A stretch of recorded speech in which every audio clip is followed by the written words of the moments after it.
All right, good evening. This is the Village of Woodlawn Committee of the Whole Council meeting on March 9th, 2021. We're ready to call the meeting to order. It is 6:05 p.m. Can we have a roll call, please? Yes, Mayor Poole. I cannot hear him. You're on mute. Present. Okay. Thank you. Rosemary Brown. Present. Eric Burkhalter. Present. Esther Boyd. Here. Pamela Fitzgerald. Here. Robert Lawson. Here. Anna Trabue. I'm here. Here. We hear you. All right. Thank you. We're going to go ahead and move on into our agenda. The first is the reading and disposal of the previous minutes from February 10th, 2021. You could take a moment to review those minutes and then I'll call for a motion to approve them.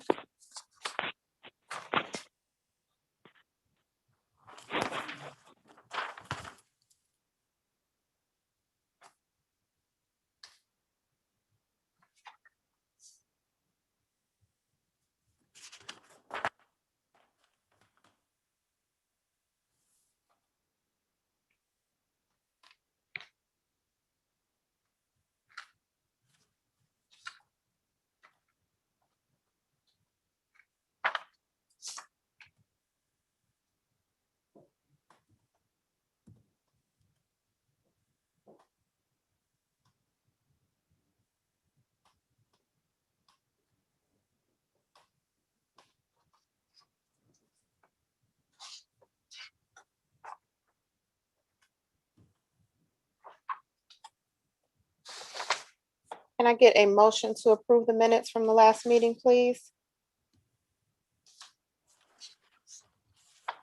Make a motion to approve the minutes from the February 10th Committee of the Whole meeting. Ms. Brown or Ms. Trabue, I got a correction to the minutes of the last committee meeting. Okay. I believe I reported that we applied for funding for the north end of Chester Road. That's coming out of the road funds.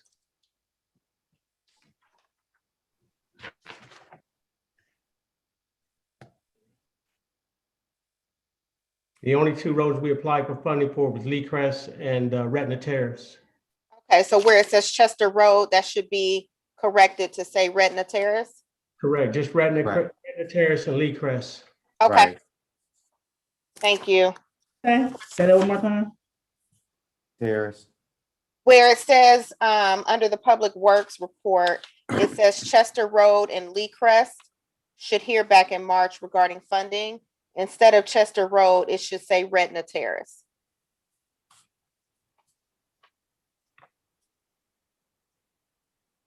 And of course, we did that for Retina Terrace, so. Thank you. So then we'll need another motion to approve with the corrections. Make a motion to approve the minutes from the February 10th, 2021 meeting with the necessary corrections. I second it.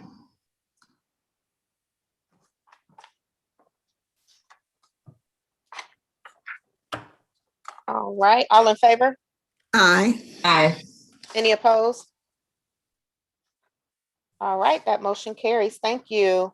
Okay, we'll move right into the agenda. We do have a guest presentation here this evening. We have Dr. Angelica Hardy from the American Heart Association and Nicole Key, who is from Hamilton County Public Health. We Thrive. They are here to talk to us about tobacco retail license. I have been working with them over the past couple months to talk about opportunities for us to strengthen our tobacco policies here in the village. About 12 years ago or so, when we started working with We Thrive, we did pass some legislation regarding tobacco-free village. So no tobacco products on our village property. It's been a while since we looked at this, that policy. And given the current state of the health of our community in general across the region, and a lot of the efforts related to trying to reduce tobacco use, particularly among youth, we have been working on trying to think about some ways that we can strengthen some of those policies here in the village of Woodlawn. So I did ask them to join us this evening to talk through an opportunity for us to consider. So at this time, I'll turn it over to Dr. Hardy and Nicole. Nicole, do you want to start off with our kind of current landscape of We Thrive and kind of the work that's been done? Yeah, absolutely. So my name is Nicole Key, and I'm a health educator for Hamilton County Public Health, and I focus solely on tobacco. So what Kiana mentioned that we've been working on is a tobacco retail license, and the goal of that license is to reduce the total number of retailers in the village of Woodlawn by setting moratoriums on the number of new licenses or capping the number of licenses that are in the area. So what the current landscape in Woodlawn looks like is the tobacco retailer density for Woodlawn is about 3.1, which means for every square mile in Woodlawn village limits, there are 3.1 tobacco retailers. What ODH recommends is no more than 0.9 retailers per square mile. And we have retailers right now that are as close as 0.2 of a mile away from the grade school, 0.3 of a mile away from the community center, and 0.2 of a mile away from Glenwood Gardens. And why this is concerning is we know that among the adults that smoke daily, most of them, 78%, have smoked their first cigarette by the time they were 18, and 94% had smoked by the age of 21. So the goal of this is to try to decrease access of youth to tobacco products in Woodlawn. I was like, yes, agreeing with you totally. So just to kind of follow up on Nicole, I currently serve at the American Heart Association as Vice President of Health Strategy.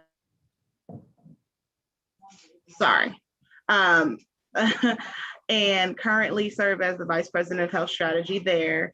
And my goal is to really work on policy systems, environmental change. So I work with Hamilton County Public Health and able to really implement those changes and really work to support the work of the community. And kind of the big reason you have the information, the info sheet we kind of made up, but the why. Nicole mentioned how close those were, but also it's really important to think about maybe if you've heard of what the city of Cincinnati currently has. It's very different than that policy, being that it primarily focuses on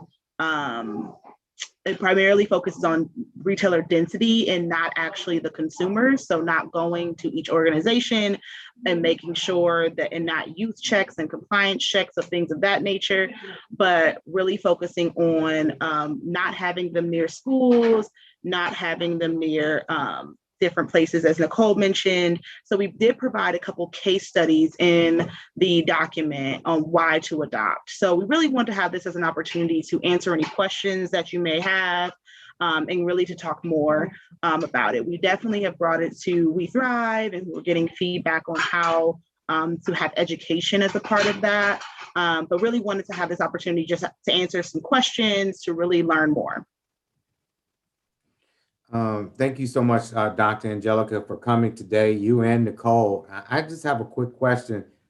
Nicole was mentioning about strengthening the tobacco use here in the village, the tobacco retail, talking about the density of the 3.1, being that Woodlawn is only about 2.7 square miles. That tells me that we have more retailers that are selling these products than we should. Is that what I'm hearing? That is absolutely correct. All There right. are 8 retailers in Woodlawn that sell tobacco. Okay. So what happens, let's just say that a new business is coming down the pipe, and they are looking at having tobacco sales. Who stops that? Who controls that number? So I can chime in a little bit here on that, Mayor. I did have an opportunity to talk through this a little with Emily as well. We had corresponded a little bit. She had done some research. The licenses are actually issued by the county and or the state. So there's not anything here in the village where we are involved in that process per se. But there are things that we can do at the local level to try to limit. As she mentioned, there are 8 total here in the village of Woodlawn. what we can do is look at not making any changes to that at this point, but as those retailers may move out of the village, not letting them be replaced with another business that is going to be selling tobacco. So as an example, I know recently we've seen a lot of smoke shops that pop up. If for some reason they move out of the village, we wouldn't want to replace another tobacco retailer. And we can put legislation in place that would not permit that from happening. Or more of a moratorium? Is that what I'm hearing? Correct. Kind of what we put in place a couple months ago. Correct. I see where you're going with that, but it doesn't put us it doesn't put us on any legal where they can come out saying that we denied them based on, they're saying because we're selling tobacco products, right? So that would be where the legislation comes into play. So if we put this into law, then it becomes law for our village that can be enforced without any consequence. Gotcha. Okay, thanks. And I'll add one layer to that about kind of what does enforcement look like. So what if there is a loophole and someone starts selling tobacco in some way? A part of this is having a compliance check in some way. So the application fee or however we decide to do enforcement would then go to compliance checks. And then annually, you would make sure that there were no new tobacco retailers in that moratorium. So that's kind of how we typically do it. You have a question? Yes. Yeah, my question is, we see the villages, most of the, all of the municipalities and cities and so forth receive some type of funding off the sales of petroleums and tobacco products and so forth. How would that play into, or what kind of impact would that have on the funding that we receive, the proceeds off those tax sales? I don't technically know how much of the retailers, so we can look into that number from the county auditor. I think we can figure out how much you are getting from your specific retailers and find that out. But I'm not sure about it would impact it, because if we said there's currently 8, right? It would impact it because if we said 4 is the max and those 4 leave, then obviously we would cap it at 4 and you would only make as much as the 4 retailers. I mean, I'm not saying that those particular stores within the community, all of our funds come directly from them. I'm talking whole, but I understand. But I can definitely find that. I mean, the financial impact, I can find that number out because it should be from the county auditor. The cigarette tax, Tony, is a really small amount every year. There's not a whole lot there. I don't think it's a lot, but I mean. I have a question, Chair. Yes. I have a question. And you got me? I got you. So if we have 8, I would say 6 of them are in our downtown Woodlawn district. And in most downtown districts, that's where your most commercial area or stores or various things are. That would dramatically impact our downtown district. Because I was trying to figure out different things that's in our downtown district that sell cigarettes. We have the 2 stores, we have Kroger's, we have the gas stations and all of that. And I understand, the impact of smoking and impact on young people, but this is our downtown district that we're talking about. Do we really want to restrict our downtown district or restrict outside of our downtown district? So I think, yeah, I hear you. I think there's lots to discuss as it relates to that. And once we kind of get into the details of trying to figure out what, if we decide to move in the direction for legislation, what the details of that legislation are. I would also say to that, as a part of our economic development strategy, looking at what kind of businesses do we want to have in our downtown district, and whether or not though we want those to be retail places where tobacco is being sold, or if we want to look at more things that families can enjoy, like restaurants and other places like that. So I think the question has it warrants a bigger discussion for us as a council to kind of really think about what we want to see there. Okay, one last thing. and I really haven't seen it in a lot of bars, a sports bar, and I'm about to get into that industry. Sports bars and restaurants have the opportunity to sell tobacco in their facilities. A restaurant can have a cigarette machine in their restaurant. So are we saying that if we bring in a brand new restaurant and they want to have a cigarette machine, I know that's old school, that if it's in our downtown district or in this area, that we're going to say no, that they can't have it? Yes, essentially. I mean, depending on kind of how we go about it. Okay.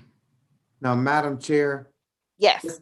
kind of piggyback on what Mr. Burkhalter is saying. Oh, I'm sorry, Mr. Poole. Mayor Poole. I am so sorry. I'm just No realizing that I see Lots of hands. Sure. lots of hands No that I problem. didn't see before. So No problem. Go ahead. we'll go to Ms. Fitzgerald. Sure. I just want to understand. So am I understanding that if you're a current retailer in Woodlawn, there's really not much we can do, but any new retailers that come into Woodlawn that's approved are the ones that may be affected if we make changes? Is that what I hear? That's correct. So right Yes. now, there's not any legislation on the books that covers any of this. But if we were to move in that direction, what we're proposing is that any business that currently has a tobacco retail license would be grandfathered in. So they wouldn't be impacted by any new legislation. And so you're correct, it would be any new businesses that would be coming in after that legislation would be passed. Okay. All right. Thanks. You're welcome. And then I saw Mr. Thaman has his hand up as well. You're on mute. Thank you. I'm sorry about that. Doctor, the TRL, the tobacco retail licensing, has that been adopted by the state of Ohio through the legislation? Yeah, no. So what has been adopted, this kind of history of tobacco in the last probably 3 to 5 years, is that Tobacco 21 was adopted across, well, it was adopted in the city of Cincinnati first, Cleveland, Columbus, and then the whole state adopted it. And then nationally, we adopted it. The loophole-ish with that is that there is no enforcement. Tobacco retail licenses are the enforcement of basically Tobacco 21 or the future of tobacco. So basically, yes, and technically you are supposed to be 21 years old to purchase tobacco. But the reality is without any enforcement, that doesn't necessarily happen, right? There has to be some type of checks and balances.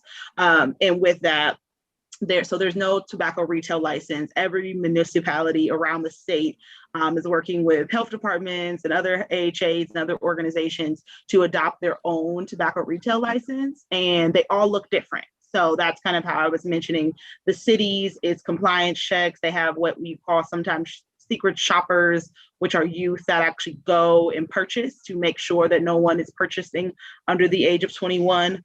That also takes a lot of funds, right? That is a lot of money. So a lot of other cities around the nation are adopting things like the moratorium. So it just depends. You can make a tobacco retail license really whatever you want. But the important thing and kind of our biggest push with these tobacco retail licenses is that they're not penalizing the youth for usage of tobacco products. So that's kind of our overall goal with tobacco retail license. Did I get everything, Nicole? Okay, so there's no state legislative law at this point. Not specific, because it wouldn't be able to, that would be very difficult because they would have to institute how each policy license works in each municipality. So I don't foresee a statewide tobacco retail license in any future. No. You don't foresee that? No, that, yeah. So the city of Cincinnati has passed the law like this? In December of 2018, they passed it. Starting in December 2019, they started doing tobacco retail licenses for all of their retailers. So I think it's about 450 and maybe more. And basically everyone had to have a license. They applied, but their policy is right. There's no any retailers. The goal there is to make sure you buy products. So they want to make sure that someone is checking for ID similar to, when you're buying tobacco products and are you checking for the age of 18, you're checking for 21, but they adopted that. Well, now it's almost 2.5 years ago and have been doing it for about 1.5 years, actually doing the enforcement portion of it. So do you know who's, using to do the enforcement? The health department is doing the enforcement. Am I right? Yes. So the city Yeah. of Cincinnati has a sanitarian that does the enforcement and the compliance checks and manages all the applications and et cetera. So are they just looking to see if there's tobacco in their stores? No, they're looking to make sure they're not selling to youth. So they don't have a It's cap. twofold. Yeah. Yeah, they don't have a cap. There's no cap on their licensure. Theirs is basically making sure that they are complying with the Tobacco 21 law. Yeah, so their policy is a little different than what we're talking about. In the city of Cincinnati, they have the Tobacco 21 policy, which means you have to be the age of 21 before you can buy tobacco products. They instituted a licensing program so that they can have an understanding of all the places that are selling tobacco in the city of Cincinnati, so that they then can conduct compliance checks to make sure that those retailers are following the law. What we're talking about is a little different than that. We're talking about the retail license that the retailers are getting to come into the village to sell tobacco. So it's a little bit of a difference. I in that. So, but we use Hamilton County Public Health as our health department. I don't think they have enough sanitarians to come out to do all this tobacco check if we pass this, and will they even enforce it is my question. The other thing I have is, you said that we have 8 locations. Just sitting here looking at, I listed 6 of them. Kroger, Sunoco's, Kroger Gas. Those are 2 separate entities. I'm sure they cigarettes. The vape shop in that strip center, Speedway, and there's a smoke shop down on our downtown business district, but I can't come up with the other 2. So the Dollar General. They do sell cigarettes. Yes. Family Dollar. Family Dollar. Or Family Dollar. I'm sorry. Family Dollar. And then I can't recall the Pike Bar last and Grill. one. Shell Pike. Station. Thank you. Thank you. Pike Bar And the Grill. Shell Station. Right. The Shell on the corner of Wayne and Glendale Melford. Isn't that Sunoco or is that Shell? It's Shell. Shell. Oh, Yeah. wrong one down. And then Pike, the Pike Bar and Grill. I got that. So then, so if we do something like this, and I'm just playing devil's advocate here, we have the Wyoming Community Center in Woodlawn, which we listed how far away these retailers are from our community center. Shouldn't we be worried about that? But if Wyoming doesn't do anything like this, there's 2 stores or 3 stores right there outside of our borders that could sell these cigarettes. And will the program be effective? I don't know if Nicole, I can kind of speak on behalf. We're working everywhere, so don't worry. So what we found out over the last 6 to 7 months, Nicole and I and the rest of Hamilton County have been working together to figure out what works outside of the city of Cincinnati. Is basically what happened. City of Cincinnati passed this really great policy that really helps make sure there's not a ton of tobacco. I will say in the region, we actually have a very high tobacco rate. It's about 23% in our region. Nicole, make sure I'm not wrong with my numbers. You're definitely better at the stats than me in comparison to nationally, where it's about 13%. So when we talk about health outcomes and comorbidities, tobacco is playing a huge role in our community as a whole. So no, this is not just something we're working on the village of Woodlawn. We're working in Wyoming. They're doing it. We're working, or Nicole is working with them specifically for like a school policy now.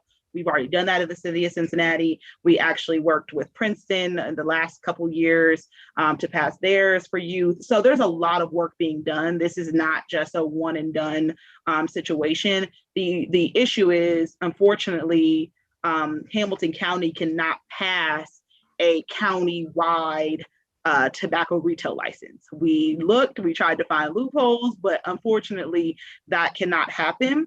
So we have to go municipality by municipality and kind of tailor tobacco retail license to each city. Okay.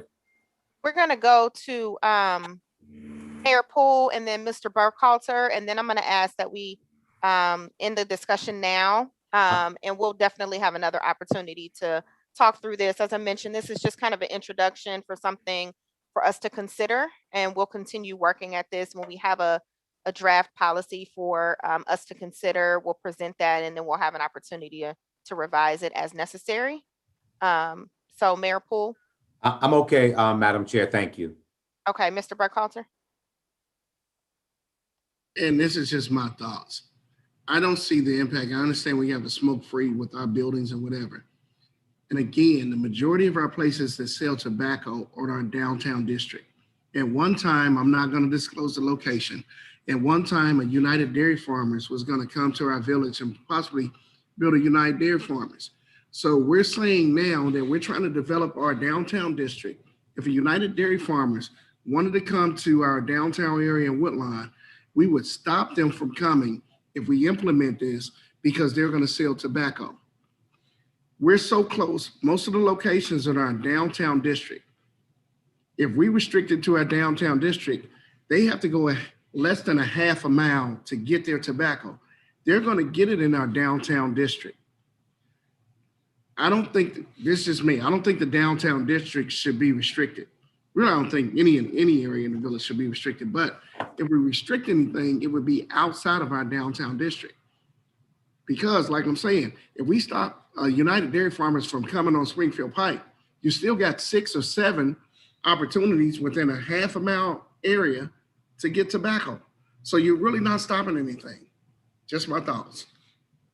Yeah, May I that's have one understood. comment? And yeah, go ahead. My only comment is the primary goal of these tobacco retail licenses are not primarily for adults.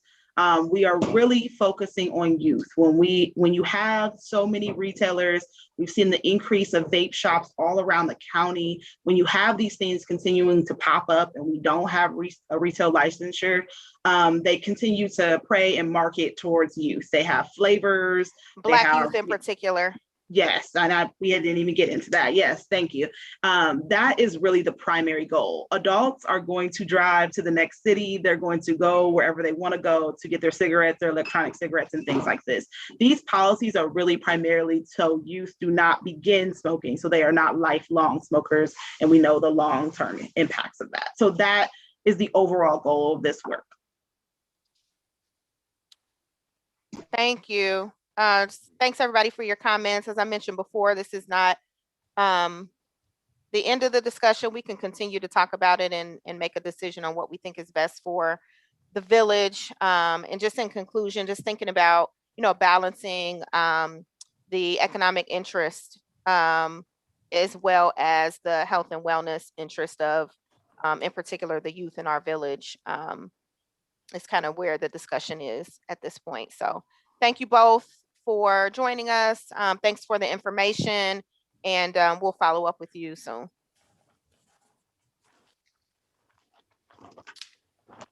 All right. The next thing on the agenda is the park master plan. I take the lead? Okay. Yes. I sent everyone an email with the electronic copies of what CT Consultants sent out last week regarding the park master plan with alternative 1, 2, and 3. These are not cast in stone by any means. They're just concepts. I've asked you for input. I'm waiting for some larger boards so we can post both at the municipal building and the rec center, and then we'll put it on our website. We're encouraging community input about the thoughts of this. And as I sent you a message last week, like I said, there's no cost considered right here, right now. It's all concept design. Cost will have to be yet determined, and it could impact where we go down the road. But I do encourage you. I mean, I will be out of the office Monday, but next week, if anyone could please come in, give me your thoughts. I know that our staff, from what I understand, had a little discussion about it, and I was talking to Miss Madden today, and I said I would love to have those comments in writing so that we start getting them. It's not just employees, I want community members too, to get your thoughts, to get your proposals, to get your recommendations. Are we missing anything? Or do you see that there's something in alternative 1 that could be pulled from alternative 3 and added together to even make it better? This is, like I said, just concepts. And we want public input so we can move forward on this program. So if you're available next week, please call and schedule a time. I can tell you I will not be in the office on Monday morning, but I will be there the rest of the week. So if anybody has comments, please stop in, or encourage your neighbors to stop in so we can get this. Once I get the plans from CT consultants on the larger boards with comment areas, they will be posted, and we're going to then post it on our website and move forward. Thank you. I see Ms. Brown has her hand up. Yeah, I have one question on the number 1. Is that 2 new bathrooms and the 1 existing, or we're looking at taking only having 2? On number 1, if you're talking, It shows, yeah, it shows 2 new ones. We're still going to have the one down at the rec center, right, in the parking lot. yes. So we would have 3. No, this one's not showing 2. Alternative 1 only shows 1 restroom. I thought it showed 2. No, what you're seeing is number 6 is relocating the caboose from top of the hill down toward the bottom and try to create an amphitheater effect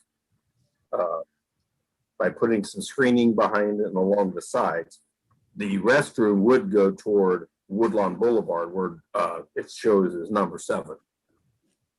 In alternative 1, then all the instruments would be along the back side of the sidewalk, proposed sidewalk, just south of the pool entrance driveway.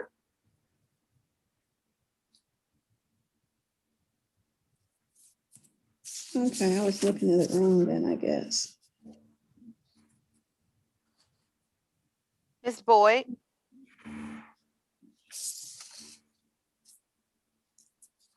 You're on mute, Ms. Boyd. Okay. Okay. Thank you. Okay, these are the plans. These are 3 plans that we'll be looking at and thinking about what we want to do with the plans. Okay, is there a projection date of when this might be done? Tentative? I know you can't give anything etched in stone. When you say, let's explain the process right now. We're reviewing concepts right now. I'm trying to get this completed. We have an idea where we agree and move forward by, hopefully, I was hoping to be at the end of March. It could be early April, but we want at that point to move forward with the concept. Then have the engineers look at construction costs to do what we're looking at doing. And then agree to move forward based on the cost, then you're looking at developing construction drawings and the specifications to complete the project. I don't have an end date for this completion date, but we got to get the concept design finished first. You're not able to say early 2022 or something. I mean, when I'm talking about this with individuals, that is the main question that I'm asked constantly, and I have no idea. I realize that there is a process. And also, when you write these up and you got these plans out, could you also write something up for to explain the process? Because you're telling me we're coming together with a plan of what we want it to look like, then we'll be ready to move forward and looking at the cost, and then the specifications, and then with the engineers, and then, where we go from there. Because, I mean, is there a tentative by 2025? Just curious. Is there any way that they could give you an idea of that? Ms. Boyd and Jerry, if I could just break in, Madam Chair, I think I'm just looking at basically the steps that you have to take, and it's impossible to give a projected date. If we were to say that January of 2022, we should be complete, and then we don't, then what? Then your constituents are saying, I'm sorry, I thought you were finished. No, Go ahead. then your constituents are saying, well, you told me 2022. So again, these processes, they have to play out.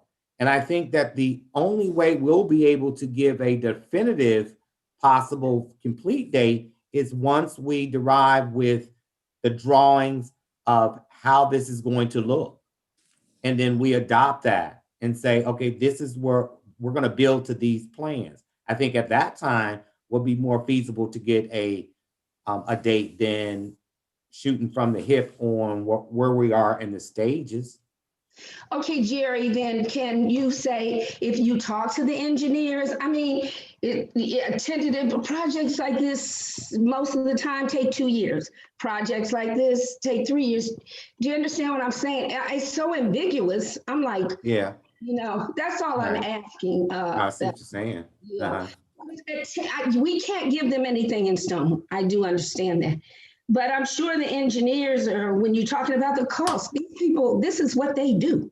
They can give you a projection of when this might be done. Could you see if they could?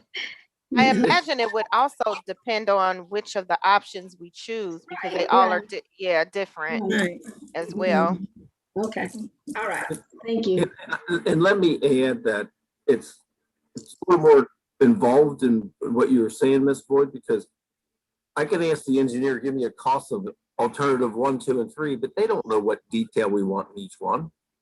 The second thing is, no matter what we do, we have to come to a consensus and say, this is what we're going to move forward, and then get the estimated construction cost. Then we as a community have to decide, can we afford to move forward, or are we going to phase this project over a year or two? I know from the onset, the instruments are first. That's been the goal.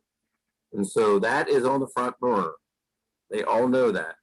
But we need to get this concept completed so that we can move forward and then say, okay, this is the plan we've projected. Let's get the estimated construction costs.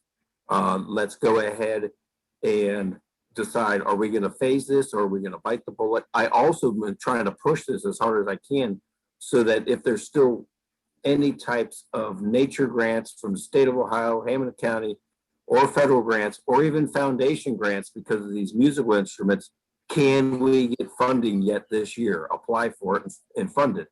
The concept plan will help us strengthen our applications for any type of funds that we seek. So that's why we want to get this completed as soon as we can. Thank you. It looked like I saw Ms. Fitzgerald's hand next, and then Ms. Brown after. Yes, the only thing I would like to say is I'd have to completely agree with Ms. Boyd. I think we owe our stakeholders, our donors that have donated, some type of timeline on this. I'm getting some questions as well, that the area had been cleaned out, what's going on with it. But just a project plan, I just think that we should have some type of timeline, even if it's an estimated timeline. That's what you do when you have some type of project and planning a project. I think we do owe, like I said, the donors or stakeholders or something. It's just been going on for a while. I know it was a collaboration, but I think even if it's this just to begin with the instruments, putting those out or something. I just think this keeps getting delayed, and I think it will just keep getting drawn out if we don't start sticking our foot in the mud of what we're going to do. And I do understand that we have 3 options here as far as the master plan, but I still think that we just need to move forward with something and try to give some type of date or some type of timeline on it. That's my take on it. Thank you, Ms. Brown. Yeah, I'm sorry, Jerry. I didn't hear all of your explanation because I was so intent on looking at the alternate number 1. Because when I looked at it, it said number 7, that's a restroom, correct? Item number 7, that's the restroom. Item number 11. Item number 11 is a proposed restroom. That's over there by the playground. Number 11 says connection to community center. That's the sidewalk. That's for alternative. I'm looking at alternative number 1. Yes. So and the one I have that's marked 1, number 11 says optional restroom building location. That's on the across the street from the Harmony Park, where we now have a shelter and playground. That's what my alternative 1 says. Okay, the larger plans I have in front of me, he must have revised something because I don't show that line. Mine is an alternative 1 showing connection to the community center. Okay, so so mine shows that it's an optional restroom there. So that was my question. Okay. Will we have, we possibly could wind up with 3 restrooms, which is not a bad thing. I just wanted to make sure I was understanding that, and they are not looking to take the bathroom away down at the recreation center parking lot. But we can talk about it further. I will check. I'll catch you one day the next electronic week. versions I've sent out, and then look at the ones I have. He must have printed something out and gave it to me and sent an older electronic version. So I'll touch base with him tomorrow about that. But okay, this is what Monica printed out for me. Yeah, thank you. Okay. Thank you. Okay, thank you. I see some more hands here. I don't know if these are lingering hands from before. Mr. Poole, did you just raise your hand? I did. I just want to clarify something because I understand the concern that Ms. Boyd has. Pam is in agreement. I totally understand that when we talk about letting our stakeholders know. But again, I am publicly going to make it very clear. When this project was started, it never involved the village. It was all on private donations. Apparently down through the process, that body felt that the money that they raised was not enough to build this project.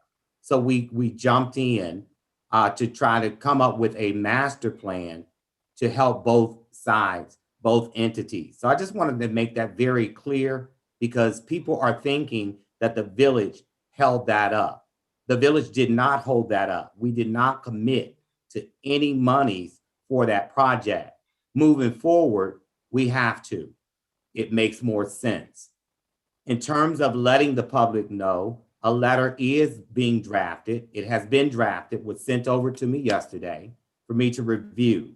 And that is going to go out to the donors, those that have given money for either the equipment or whatever it is. That letter is going out, letting them know that the project is not gone and where we are in that process. So it explains it totally in that letter. And I think that it'll be very helpful to those donors out there, just so that everybody is aware of that. Thank you, Mayor Poole. Mr. Thaman, is there anything else on this topic that you want to share before we move on?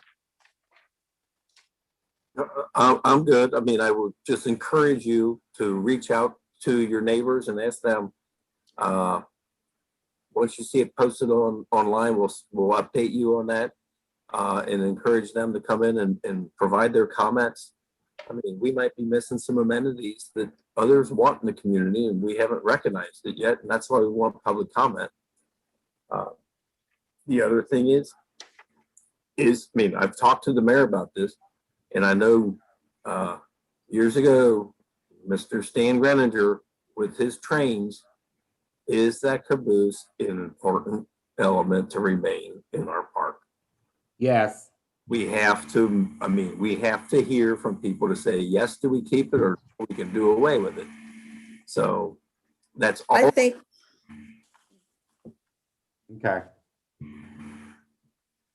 And Right. again, that can be given as like their comments over the project. Is that what I'm hearing? Absolutely. Oh, okay. Is that an important element? I mean, we got to make sure if it is, we include it. Okay. If it's not, moving the caboose could be if we do decide to move the caboose, it could be one of the most expensive parts of a whole project. Right. But if it's that important, we do it. If it's not, then we move forward. Okay. All right. Okay, we're gonna go ahead and move on. yeah, and next- I have one last comment. Oh, yes. I'm sorry. No, I'm I sorry, I am didn't a see you. staunch a supporter of that caboose, okay? That makes us unique. That makes the Boulevard unique. However, when we send out any survey or you're asking anyone commenting on whether or not we should keep that caboose, we should make it very clear that that caboose will be refurbished as far as the way it looks. Right now, it's in total, I'm not even going to say total disrepair because it's not. It has very good working parts inside. The outside looks horrible. Okay, so we should make it really known that that caboose will be refurbished as far as the look is on the outside. Don't just leave it like it's the way it's going to look. Do we need to keep it or get rid of it? Well, certainly if we made if a community feels that they are strongly for it, we would make some improvement to it. I probably feel the same sentiment as, the conversation when Jerry had with me. I feel the same way. But I think that the caboose needs some work. Oh, it needs work. I'm gonna just leave it there. Yeah. Okay. All right. Thank you. Yeah. Okay, we're gonna move on to the next agenda item, which is the Chatsworth property.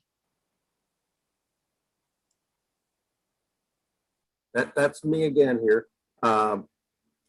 Just for council's information and the general public, there's a piece of property at the end of Chatsworth. It's 121 Chatsworth. It's on the south side of the street, all the way up. It's a vacant lot. It's 0.47 acres, almost a half an acre. That is in foreclosure. The land bank is going to end up getting it. We've been offered to purchase it. I've talked to our law director, Emily, and she said it'll cost us about $1,000 to acquire and do all the transfers. And I would like to move forward on that, just to hold that property. So and if you're not familiar, Chatsworth is just one block north of Warren, off of Springfield Pike. It's a short dead end street, just to hold that property. And because we had somebody at the end of Warren that wanted to move his concrete company, masonry company in there, just to control the development, along with maybe down the road, if more lots become available, if the village acquires those, all of a sudden we can get some depth off of Springfield Pike for future business development in there.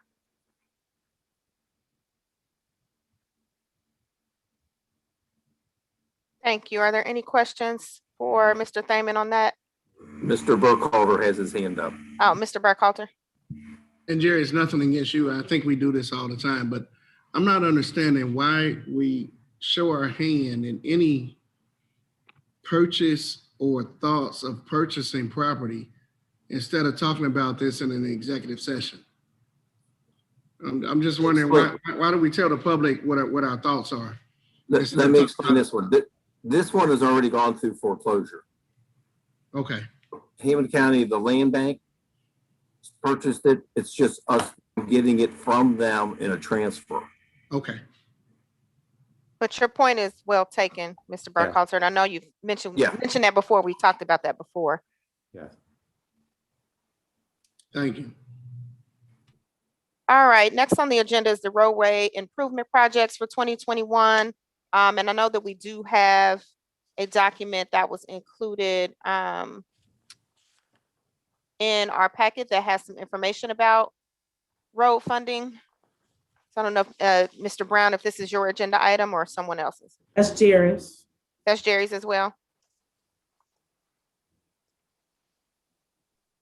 Anthony may chime in with me here, but I will tell you what we've looked at, and we met with our engineers today. And what we asked them to do, we want to get the estimated cost to do the north end of Chester Road. We did the south end last year. We want to finish Chester Road. We also asked them to get an estimated cost instead of doing Redna Terrace in concrete, possibly in asphalt. So they're going to ask contractor just to throw the number out at us if we change that, to see how much difference in cost that is. Still would love to get Redna done, but we just don't know if we can afford it. We looked at the income tax road levy funds, and Tim gave me some numbers today just to make sure I was clear on it. We have Lee Crest in an application process with municipal road funds, and that was estimated at roughly $300,000. We committed to try to get this. I think it was $280,000 estimated project cost, and we committed $200,000. So we have to make sure we keep in reserve that $200,000 out of our income tax for the road levy. So if we do get the grant, we can move forward and finish that project. A couple other projects we talked about was one, I want to see what the cost on Redna. We'll go back to that. Redna is to see if we consider moving forward or waiting until next year and apply again. I mean, we were told apply next year, you're going to get funded, which I think is kind of ridiculous. They eliminated our application on a technicality, as they did about 3 or 4 other communities. And as far as I'm concerned, it was disingenuous. I mean, I was upset about it because now they've decided they're going to change their application process so it's all clear, because there's more than 1 or 2 communities that added stuff in. They said it shouldn't have been in, so they eliminated them from the application process. But I am going to call Fred Slim with Hamilton County, who handles the SCIP applications for the district, to see if there are any funds, if communities have turned down any projects, to see if there's a chance if we could possibly get into the state's loan program, where if we know we would have to pay maybe $50,000 to $100,000 off each year, or maybe even a little more, if we could do and pay that project off maybe over 5 to 8 years, and get Redna Terrace completely finished. A couple other projects we talked about was Skillman off of Chester. It's just as bad as Redna Terrace, and we asked them to get an estimate on that project. The other streets we talked about was to get estimates on was Woodstock, Taninger, and Ronnie. And then we also said, because the more we think, Mayview Forest needs to be grind and overlaid, but do we really want to do a grind and overlay on that street and then say the next year go in and do all the dead end streets off of that? We think maybe we do the dead end streets first and then finish with the main thoroughfare being Mayview Forest at the end. So, but we still are asking for an estimate on that project as well. So we're making progress. We're moving forward. Anthony, I don't think did I miss anything, or No, I think you covered it. You know, I think some of the residents need to understand that these are not set in stone. We would need to see where we stand with the application for Lee-Crest if we get funded or whatnot, because that would make a huge difference on which direction we're gonna go. So these are alternative plans, if you will. But again, I guess we should really know which direction we're gonna go. Maybe late spring, early summer is when the list will come out to see which roads were funded. So more to come. Any questions? Yeah, I have one question. So we didn't spend all of our budget last year, that the money that we got in for the roads, is that correct? We have not spent all the tax money that we received for that, no. We had to make sure we had some in reserve based on the applications that we applied for. If we got funded, we had to make sure we had our match. So you have to keep some of that held back in case you get your match. Okay, got it. Thank you. Sure. All right, I don't see anybody else with any additional questions on that. Thank you. So we'll move on. The next agenda item is the pool levy. All righty. I get to give Jerry a little bit of a break. The village passed a $2 million renewal levy related to the village municipal pool in November of 2017. That was a 5-year levy, and it will expire in 2022. The village will receive the last levy payment in August of 2022. So we're about, a little over a year out. The levy generates about $149,800 in taxes for the purpose of operating and maintaining the municipal pool. As this levy is expiring, we have a few different options as to what the village may wish to do moving forward. We can add a levy renewal to the 2021 or 2022 ballots. The renewal levy, assuming passage, will continue to generate about the same amount of tax revenue for the village for the purpose of operating and maintaining a municipal pool. A renewal will not raise a property owner's taxes unless there is new construction or some sort of major improvement to the property. This is because of reduction factors that are built into the levies. So the property owner will not see a large increase in property taxes based on property value increases over the life of the levy. As the pool levy was already renewed in 2017, I would think there's a good chance that the levy is based on property values that are about 10 years old. Again, if somebody has new construction or major improvement, they would have adjusted, but that would be about it. The village can also add a replacement levy to the 2021 or 2022 ballot. A replacement levy, again, assuming passage would generate roughly $200,000 in taxes, again, for the purpose of operating the municipal pool.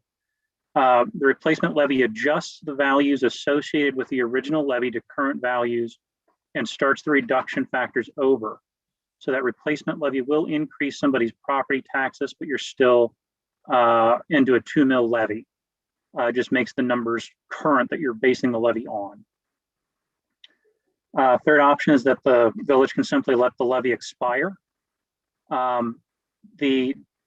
We could do that knowing that there's debt associated with a real estate acquisition bond that will also expire in 2022. Since around 2013, the village has made on average payments of $270,000 related to those real estate acquisition bonds.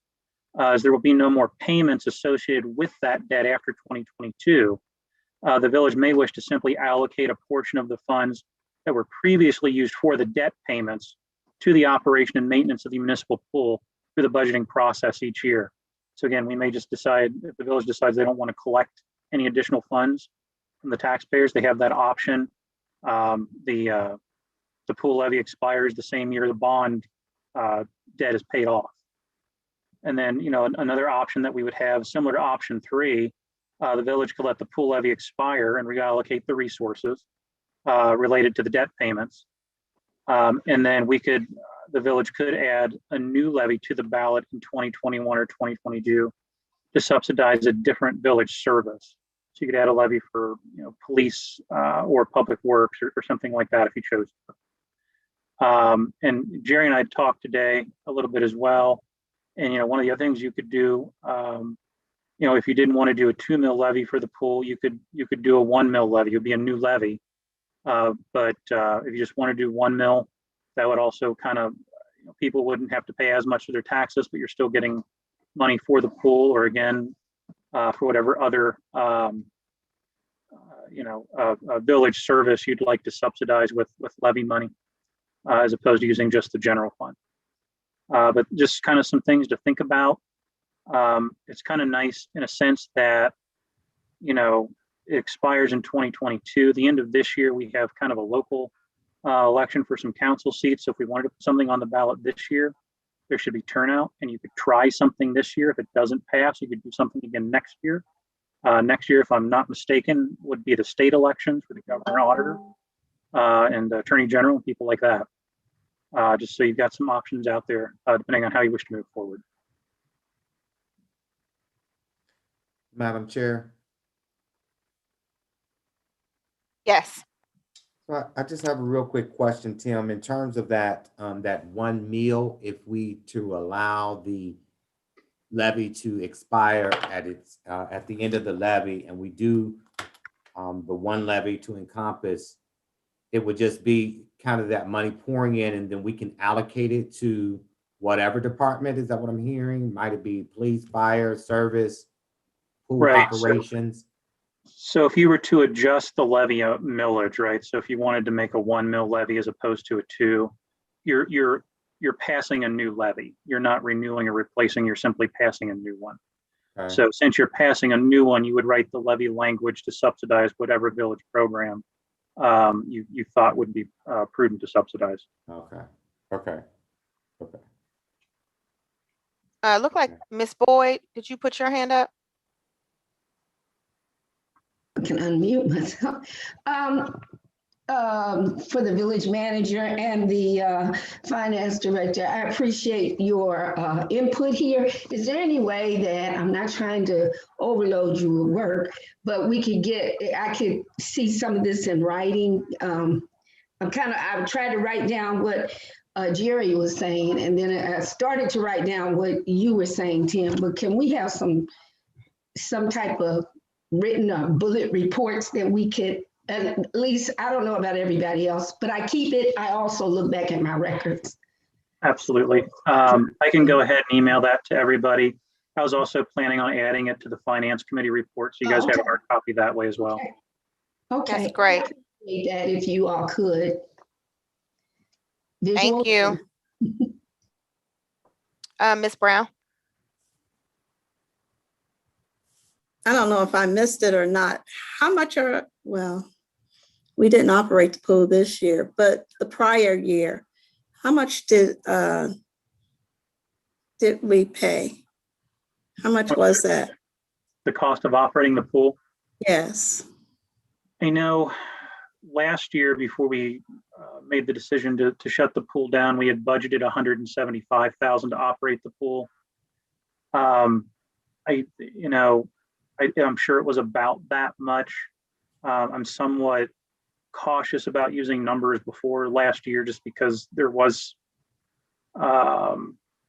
some question as to how things were posted in those prior years.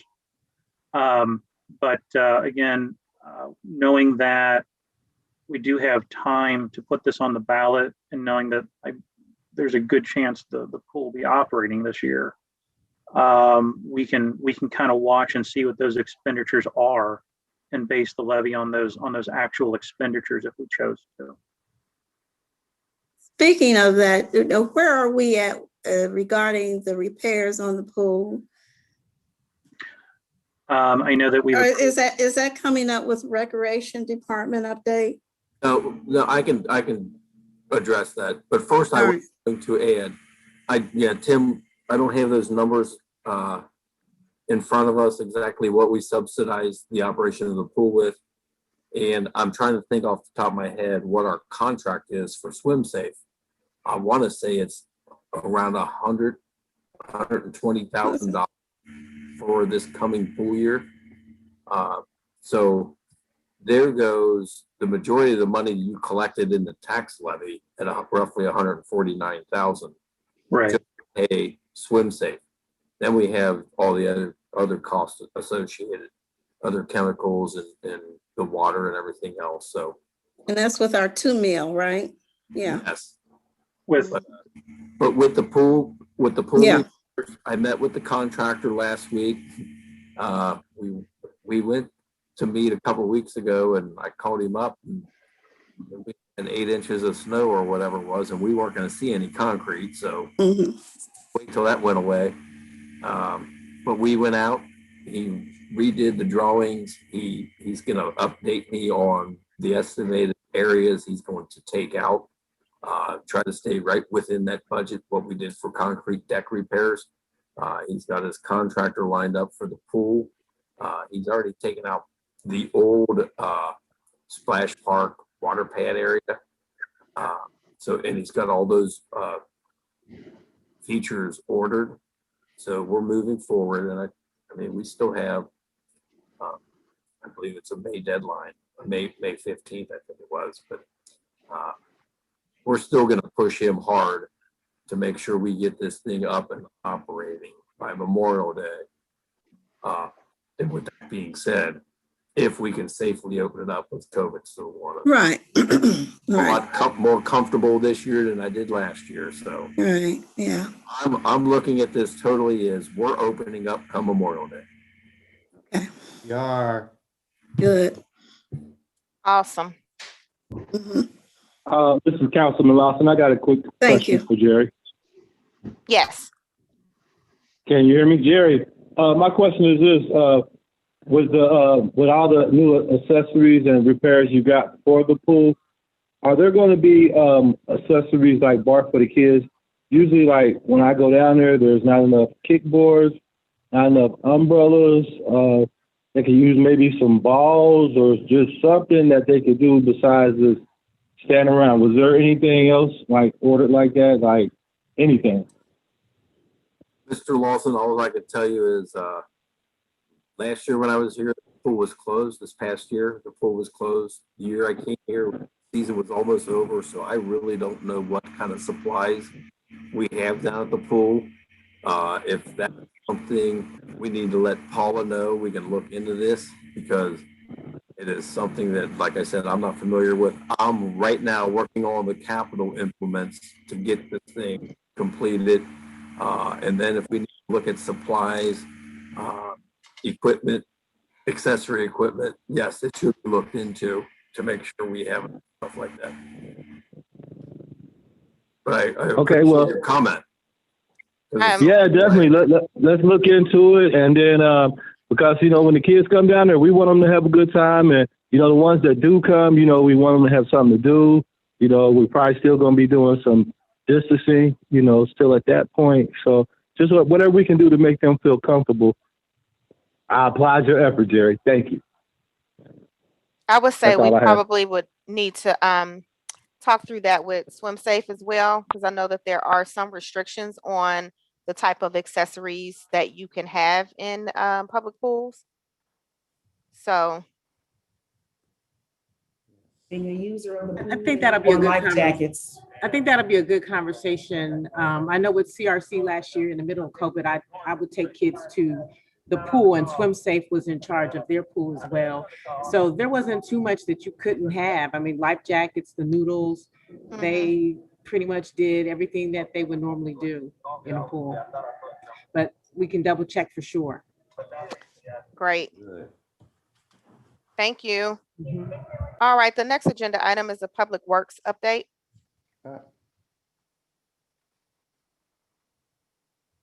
You gave it. Yeah.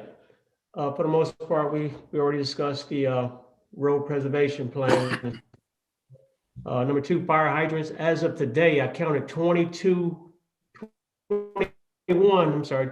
fire hydrants that has been repaired in the hydrant portal. That's pretty good. We're still approximately around $5,000 from what I understand, unless you got something different, Tim. But I spoke with someone from the city today, and they said it was approximately around about $5,500. So with 21 hydrants, that's pretty good. With that said, that's something we probably should have done a long time ago because it wasn't that as expensive as we thought it was going to be with the number of hydrants that we had out of service. So anyway, we moving forward with that, making good headways on it. Stormwater update. The manager and I have both been meeting with Hamilton County Stormwater District via Zoom meeting. So some good information coming out. And also, just to let you all know, they are out here in the community. As you all been updated by the manager a couple months ago, that there's like 5 different departments that fall up under Hamilton County Stormwater. One of them being the health department, which was out here today. There's a stormwater issue going on Retina Terrace and so forth, and the health department was called, and they did come out to take a look at it. And I'll be making contact with them tomorrow, seeing which direction we're gonna go to make those repairs. So more to come with that. And I'm bringing this up because this is one of the reasons why we parted ways from Hamilton County Stormwater District some years back. Council wasn't aware that, or wasn't informed that they were out in the community doing what they do. But just because you don't see them does not mean that we're not getting the bang for our bucks. So they are out in the community. Like I said, today, I got an email today from Hamilton County Health Department reporting that we may have a possible break in a waste line or a storm line. So more to come on that. And I'll update you with that, the situation tomorrow, Jerry. Our fleet maintenance, you can see here, all 3 of our trucks, plow trucks, are back online, though we don't have any snow on the ground. But they are up and running now. Spring cleanup. You should have a document in front of you about what the spring cleanup going to consist of. We dedicated the 17th and the 24th of next month. That will be dedicated or designated 2 Saturdays for spring cleanup. Have you all had a chance to read the flyer I attached? Yes. I have. Thank you. Any? The only thing down here, this isn't going to go out to the public, right? It should go out. I guess if you all give the approval to the manager, it should go out code red, because I would like to put it out maybe a couple days ahead, or maybe on a Wednesday, so we can inform the residents that we prefer that they set their stuff out a Friday night opposed to Saturday morning. Right, true. I just seen under here the following items will not be picked up. Paint cans without sand or dirt mixed with the paint. So they're not taking even with the hardener stuff, they're not taking it? Still need to have some sand or dirt in it regardless. So they will take it if I have sand or dirt? Correct. So what I'm saying down here in this, it's a little confusing because you're saying the following items will not be picked up, but that's in there, the paint cans with or without the sand? No, well, what it should have said, your paint cans will not be picked up if you don't have sand or dirt in it. Gotcha. Okay. I just want to make sure. So with that said, the lid cannot be on, pressed all the way down or closed. It has to be accessible for us to check it. Okay. The one other item I would like to add is the appliances that have Freon in them. Yes. The only way we can pick those up if we have a certification that the Freon has been removed from the unit. Otherwise, we can't scrap it, take it anywhere to have it scrapped until that Freon's removed, and that's very expensive to do. Right. Okay. Good stuff. And I will also add, if we're going to move forward with this and we have our date set at April 17th to the 24th, I would love to get this on our website by April 1st so we can start getting this notice out to the public instead of waiting the week before. I agree. Okay. Good stuff. All Okay. right. Questions? Thank you, Thank Mr. you, Brown. Anthony. Any questions for him? Thank you, Anthony. I have a question. Oh, yes, Ms. Brown. Yes. Back when we had all that honeysuckle and everything removed in the walking path across the street, first question, Harmony Park, are they going as far back or further than the path that was cleared out across the street? Or are they going back into the area that we cleared out within the trees? Do you know? I don't think Anybody it's know? that far back. Okay, However, it's going to be running parallel. okay, One of the plans I looked at is parallel and it's close. However, it won't go all the way back to where the trails are Okay. actually okay. located. So my question is, I don't know, can't remember if it was last year or year before last. I had asked about how it's growing back up. And also by the Mill Creek, the creek down there. And you had said something about that we had to wait a year, or is it 2 years before there's some spray that can be used that might help to rid? The spray was supposed to have been applied that fall. However, that was something that the Mill Creek Watershed Alliance was going to do. We could revisit that. I can make contact with them if we want to continue our partnership with them. So that's something I would have to discuss with the manager. Because it's just awful that we spent all that time and they spent time and money to clear that out, the pathway across the street from the municipal building, as well as down there by the walking trails. And they did such a lovely job. We all went out and helped also. Yeah, they did. And there was some money that was spent. And now it's just grown, growing back up. And I thought that you had said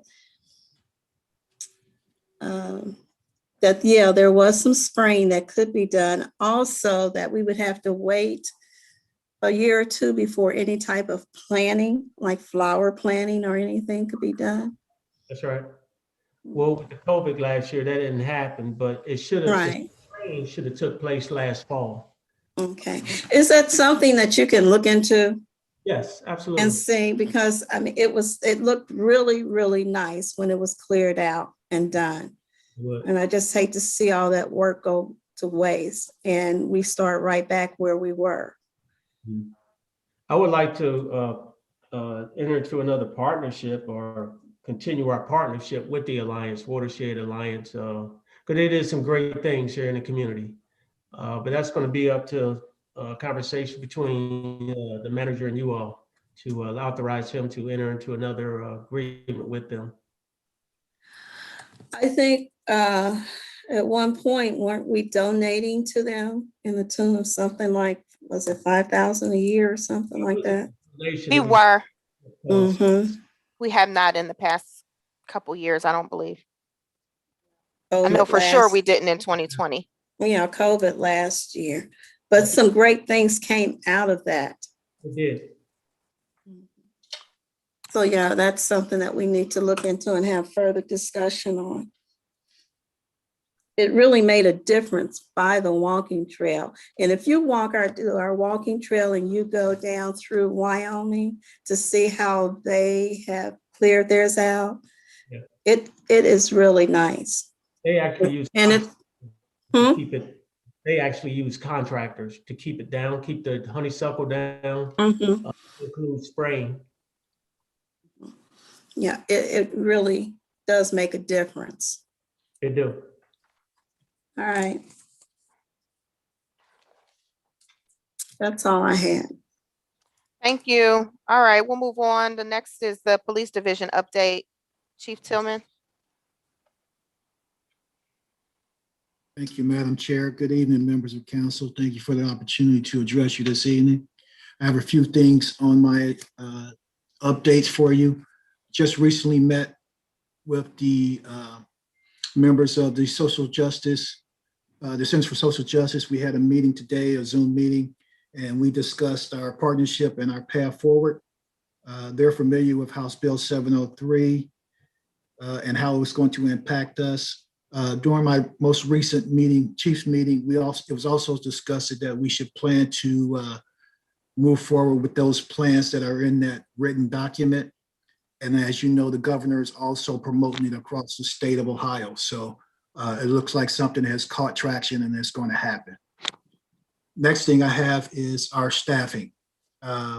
We recently received a resignation from one of our African-American bilingual speaking officers who took a position with Westchester, made his resignation effective immediately. So we're in the process of filling still some more holes within the police division to get our staffing corrected. We've had conversations with the manager on this, and we're working with him to identify potential candidates who are still in the academy. And he and I have discussed approaching them, and we're working on a plan on that. So that's in the works, and you probably hear more about that as we move forward. Chief, who was that officer again? Warland Compass. And how long was he with us? 2.5 years. Okay.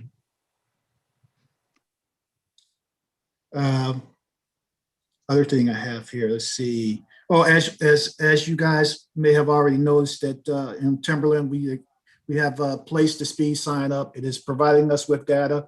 It's also making us aware of the individuals who do speed. It sends us a text message or email, and I have received a few of those, and it was slightly over the set speed that we set for that area. And we have dispatch officers to come up and monitor that. Also got a complaint about some more suspicious activity or possible drug activity on that street as well. So I'm going to be taking a look at that as well. As it gets warmer, they're using our side street as a street to hand off or whatever's going on there. So we're going to take a look at that. Chief, I have another question. I'm sorry. The officer that's leaving is going to Westchester. Did he accept it? Do you know if it was higher pay or? Mr. Burkhawk, I can share with you or the manager, he did give us an exit letter, and in there he indicated his reasons for leaving. Okay.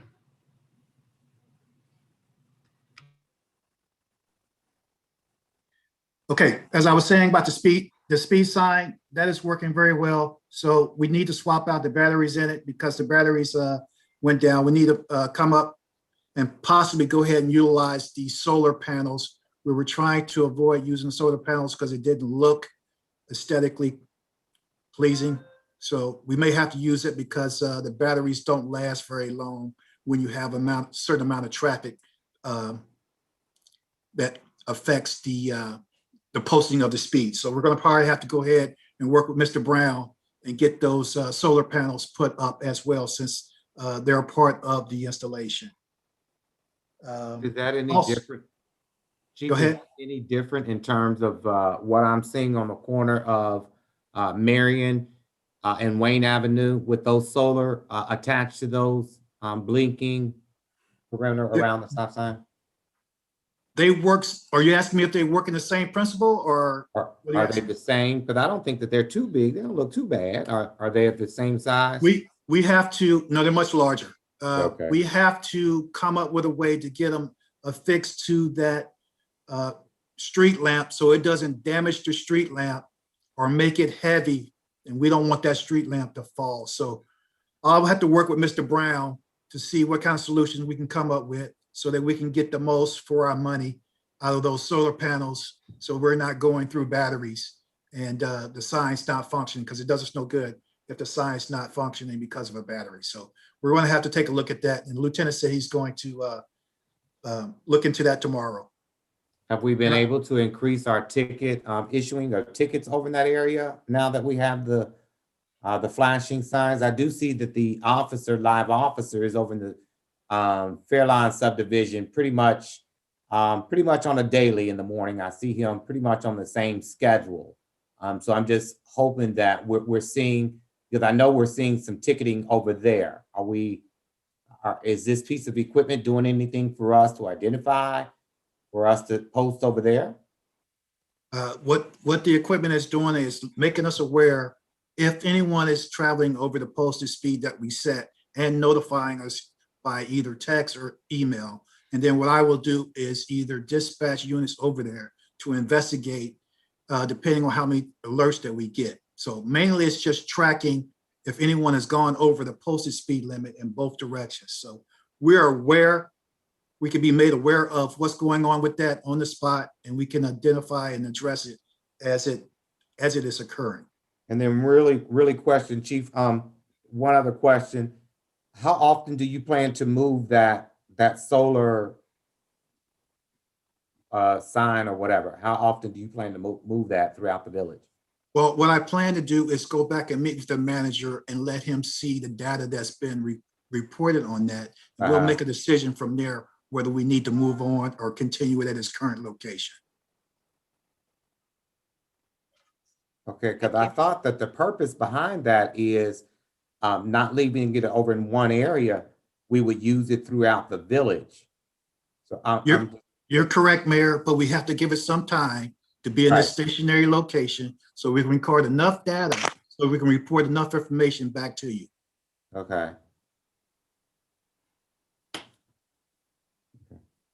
Thanks. Okay, Mr. Brown, correct me if I'm wrong. Was it the generator that went out in the basement that was making a noise?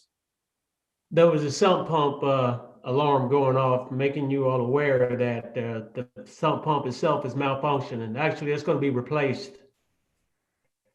They had to order it. Should be in before the end of the week.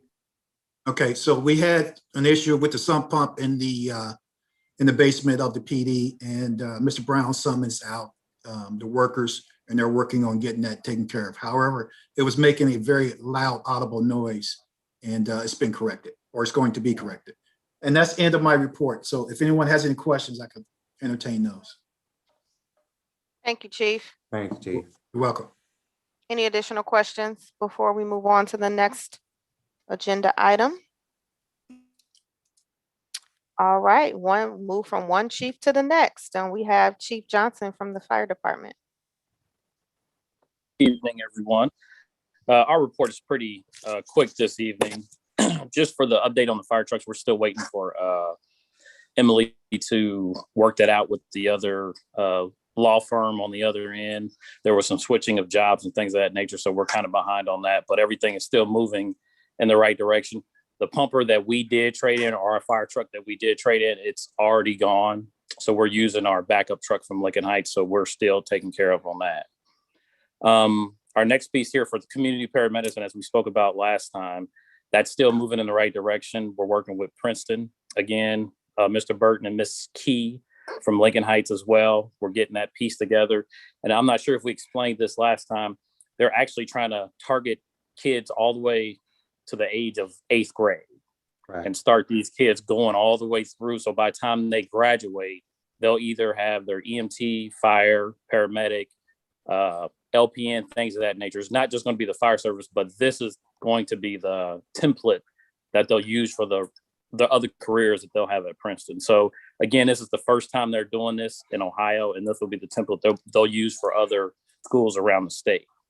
And also with that piece as well, because we're going to be pulling these kids out of the school to come back into Woodlawn and Lincoln Heights, so they're actually working in their own neighborhoods. But LIOH over right up there on Wayne, I'm sure everybody's familiar with them. They already have an adult program in place. So we're going to partner with them too as well, because they're already picking up meds. They're feeding the citizens in this jurisdiction. So this is going to work out great. We're just going to add the EMS portion to it. The kids coming out of school, they can get their time, all that good stuff, and hopefully come out educated enough where they can start working as soon as they graduate. So that's still moving in the right direction, and we'll get with Ms. Kiana on that too as well as that gets closer. Just for all the citizens too as well, the Explore program, that's back up and running. Again, that's from 13 to 21 years of age. We have about 10 applicants at this point. We want to try to get them in here within the next 2 weeks. We're going to try to partner our Explore program with Forest Parks and Glendale's, so we can kind of have some joint training, so it's not too much on one department or the other. Other than that, I think that's pretty much it for us on the fire side. Any questions? Thank you, Chief Johnson.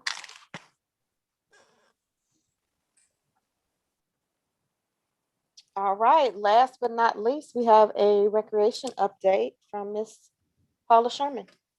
Yeah, I mean, it's not bad when you're the you're the only thing that stops people from leaving the meeting. So I think I have like 2 pages to report on, so so tight. But no, seriously, I want to just kind of report back on the member surveys that we were doing. We have been getting member surveys back. I'm not getting the amount that I would like. So we have reverted to stopping members at the door when they come in and asking them to take a moment to fill out the survey. We've done some phone surveys as well. So we're trying to do the member.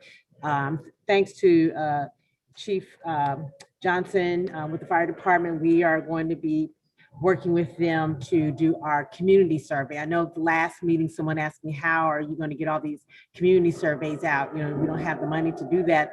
And so I was talking to the chief and he said that they're going to do a touch every door campaign. And so with their touching every door, they're going to have our survey attached to their information as well. So we'll at least get it out to the community. That isn't going to stop us from doing some random surveys. So we may just knock on some people's doors randomly just to find out their opinion, maybe be at Kroger's a couple times and go around to some of the community buildings or some of the businesses in the community just to find out, get some additional information.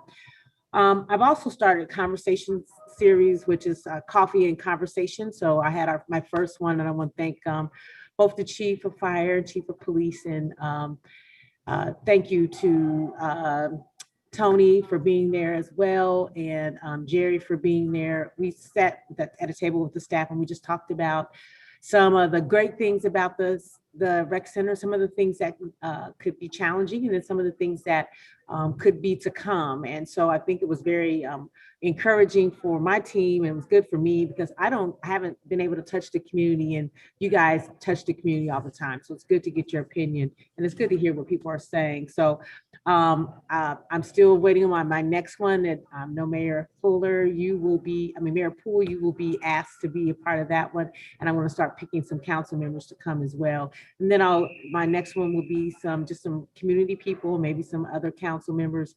I'm just trying to have about 6 of these conversations just so that I can get some different opinions and different insights. We are looking forward to our spring break camp. I know that information is coming out to you, Monica, so look for that tomorrow. I just talked to my Kia about making sure that you receive that information. That camp runs from March 29th through April 5th. I know last year they said they only had about 10 to 15 kids. If they had one at all, not last year, but the year before that, they only had 10 to 15 kids. So I don't know what our numbers will be, but this is an opportunity for us to do like a soft opening to just get back into getting prepared for summer, which we are currently working on ideas and partnerships for our summer program as well. We did some soft basketball. I'm saying soft, but we did some basketball tournaments the last week. We did 2 of them. We worked with Landmark and we worked with Friars Club. I have been sitting down with individuals who know how to make sure they're following COVID regulations when it comes to basketball in large groups. I wanted to make sure that my team knew how to administer the proper type of cleaning that needs to be done, and how to interact with the public in a better way during large gatherings. So when we start to open, we know how to manage our facility safely. And so those went very well. I like having diverse populations in our building. And so it was very diverse. And so hopefully we can move and do more of that as the future comes. So I'm still not ready yet, I don't think, for any parties. I do have one book, just in case you hear about it. That was Miss Esther Williams, who's been waiting to have her birthday party. She's been putting it off. Yeah. She says she wasn't getting any younger, but with putting it off. But we have booked hers, and hopefully as we move into the future, we talked about time limits on parties here at the facility. and days. So we're slowly moving into it, to doing things a little better. I'm really excited about a partnership that we're starting to build with Wyoming. And I talked to Chief about that, Chief of Police Tillman about that today, about the National Night Out, which is August the 3rd, and how we can partner together. I'll share more with you about that relationship. I think it's going to be fun, and it's an opportunity for us to share resources, and that's what I'm looking to do. I want to share resources, and I want to be with people who are resourceful. So that's only going to build and make our facility a little bit better too as well. So more information to come on our Woodlawn, Wyoming connection. And just, that's it. That's all I have. Paula, can I add something here real quick? Sure, you can. Paula and I today met with the military representatives with our monthly board meeting. The Veterans Administration is wanting to move forward with the vaccination. It's just military personnel, all VA members. They want to use our facility.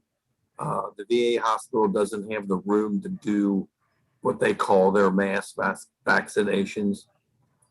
And when we look at this, they're talking maybe it could be 900 or more a week, but they want to use our facility. We talked about this today. They might use one of the gyms to do this, but we're cooperating with the military to make sure this happens. And they were talking about mid-April. One of the big obstacles is we have 2 units down there, and both are going to be in training sessions. And even though the facility isn't going to be inundated with personnel, the parking lot will be packed with cars because they're going to be gone for the weekend or their 4-day period. So we're just trying to coordinate that with the VA. So if they're going to do it here, it's convenient for the veterans. We did make the recommendation that if they were going to do the mass, do it during the week and not on the weekend, to stay out of the, out of the way of the armory and all the congestion there. If they did it, they'll do it in the morning, and they'll be done by the time we get ready to do our evening activities. So it kind of works out a little bit better that way.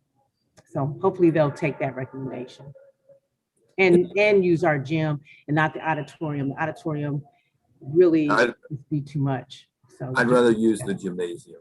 I think there's a better flow. Right. The other item I wanted just to mention, so it's still on everyone's radar.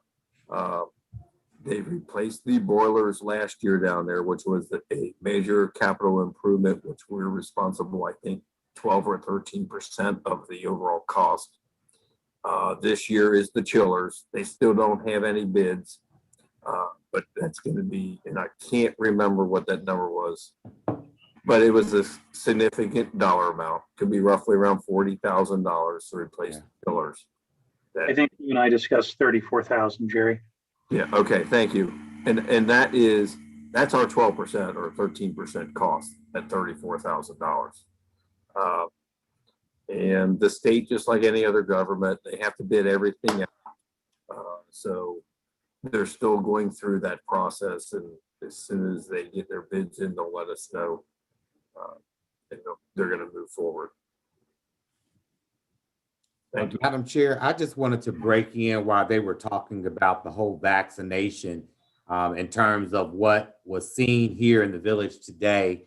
I partnered with Hamilton County Commissioner Alicia Reese, and our partnership was to bring the vaccination site out into this area. I think it was very successful. There was only 60 doses that was registered and administered today. All of them showed up. I stayed until the end, which was at 5 o'clock today. All of them were administered, so I feel really good about that. Again, that was not a Woodlawn thing. There was one resident that came down, and I live in Woodlawn, and I should have had mine first. So we just had to kind of step back with her and just let her understand that, yes, our goal was to get as many people here in Woodlawn, those 60 people. That was our goal. But again, people were not registering as quickly as they could And some people were registering today as late as 3 o'clock and were able to come over and get the vaccination. So again, look for more with that. Jerry, I thank you for just supporting me in that, the village in that. But again, it puts a really good light in terms of just partnering again with our county commissioners. And that went over very well. And they're looking to do that in the near future. And we'll have more information to come on that to share with you, Jerry, when we get that. Can I say something too? Monica, I'd just like to say thank you for the information. I know you were on my answer machine 3 or 4 times with that information. So I would say that you were delivering the information correctly. It was clear. So I would like to say thank you for that, because it's great to hear that information, often as a reminder that is out there. And if you're interested, this is what you do. So thanks. Right. And thank you so much for saying that, Pam. I have not forgot Monica. Yes, she has been a stickler with this team. And, from this whole COVID thing, she gets phone calls all day long. Her and Ashley, the phones are ringing off the hook. And they are handling them in the most professional way that I can only imagine. And so I get the feedback from the residents that, hey, I called down there. And so again, publicly, Monica, thank you for your efforts. And that's as well as on behalf of Commissioner Reese. She wanted to make sure, because she took her meeting today in our building and said that how well she was very pleased with how Monica handled that. So publicly, thank you, Monica. thank you. You're welcome. And can I tell you all, Mayor and Council, that and Jerry, that people are loving you all right now for this. And I've got great information and I'm connecting people from what I found out, making those phone calls. So they're very happy. One person called and said they love living in Woodlawn. And they're just very grateful. So I wanted you all to know that. Good. That's awesome. Good stuff. Good stuff. Fresh air. I have a question. Yes, Ms. Sherman. Do we keep track or keep a record of everything that happens in the village? So at the end of the year, when there's a report, if you have community members that say we don't do anything, you could say, oh, here's a list of everything that happened in the village throughout the whole year. And people will be surprised at all the things that happen, just with the fire department having hazmat classes and babysitting training, those types of things. The community may not hear about, but we need to maybe just try to keep record of those things so that we can really toot our horn and show that we are an active village that does work, and we provide services for the community beyond just the gym and the pool and the parks. So I believe Mayor Poole is working on a report. Okay. Yeah. Share out.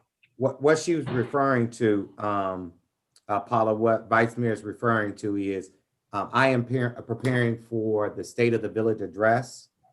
And in that address, it'll just point out a lot of what's in our pipeline, kind of really going all the way back to 2020 and kind of fast forward to where we are now. And we can talk about things like that. But moving forward, I totally agree with you. And we see that from council because we get the reports from the directors, from the department heads, as well as our village manager. We get those reports. But for our constituents out there, a lot of times they're just hearing the conversation that we're having. And I've never been questioned that, but it certainly wouldn't hurt just to have a record of what is going on. In terms of your department, I think that a calendar of events would be sufficient for that. Would you agree with me? Right. Yeah, good stuff. Are we still using the hand raising? Yes, we are. What the concern with the challenge with the hand raising is when you raise your hand, it doesn't just automatically go away, it stays there. So it's hard to determine when a new hand is coming up or if a hand has been lingering up from the last time somebody spoke. I put mine back down, but it's back up. No, I had let it down and just raised it back up. Okay.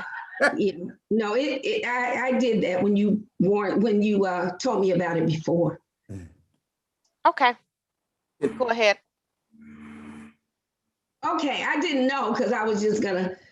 Because everybody just kept talking, Ms. Boyd. Yeah, I was just gonna raise my big hand here, but Paula, I wanted to say to you that I was in a meeting with educators this weekend, and they talked about how essential that the recreation community centers would be for the children this summer. They talked about, instead of having academic programming, that they need lots and lots of activities and training, you know, the type of little training programs you talked about, cooking and all of that. But they mentioned that, and they were kind of begging recreation centers to really give our children a recreation challenge this summer. So I can give you some of the information I got from there too.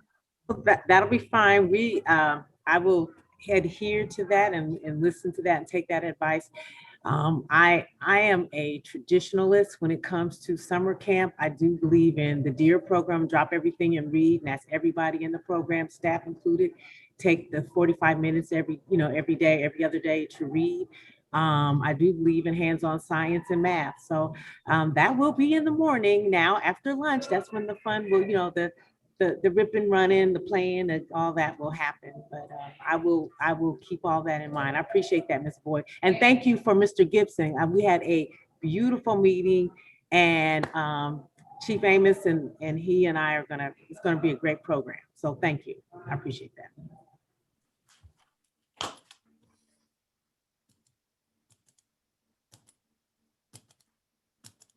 Yes, Mr. Thaman. Thank you. Ms. Boyd, when we get all those activities together, you will be the one in charge of leading all these youths and smaller kids on the 1 mile jog.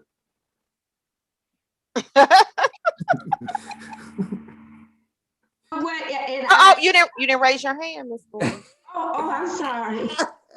I'm just messing with you. Go ahead. I just wanted to say two things. I will definitely, I've already told Ms. Sherman, I will get involved. The 1 mile walk, Jerry. I'll turn 70 tomorrow. The 1 mile walk. Happy birthday. Happy birthday. Thank you. Birthday, Ms. Boyd. Thank you. But what I wanted to mention was Paula brought up about basically all the programs, and I'll say the accolades or attaboys and everything like that. Annual reports are important. It should list your accomplishments through the year, and that's from every department. So that is always helpful, and that will also help the mayor with his state of the village. The other thing I wanted to mention, and I think we still have Amos here, is we have been contacted by Hamilton County Public Health about the possibility of another vaccination clinic. And they don't have enough details yet, but they have at least reached out to us. And I thought that was great because I asked when, and they couldn't even give me a date. They didn't know if it was the middle of April, end of April, but at least we're on their radar that we can do with using the community center, a larger mass vaccination location. And probably with this, it might just not be Woodlawn residents, but it'll be the regional area. And I think it still would be a fantastic thing to do if we can get it coordinated, and they will run the whole program. We're just providing the facility. Amos, is that correct?